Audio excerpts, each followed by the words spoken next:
Welcome guys, and today I'm going to show you how you can do a transfer from Revolut to PostFinance. So let's get started. Open up your app, and right here in the app, if you scroll a little to the side or from the bottom, you'll see the Payments tab. Click on the Payments as my red arrow shows you, and here click on this white icon. Here you will need to select a bank or international transfer, so select one of those.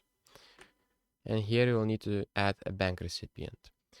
Select if this individual or business, and select a country, currency, IBAN, and first name, last name, and email. After that, click on this white icon and click continue. After that, you will be able to select the amount that you want to send, review all the information, fees, and etc. and click send. So that's pretty much it, and see you in the next one.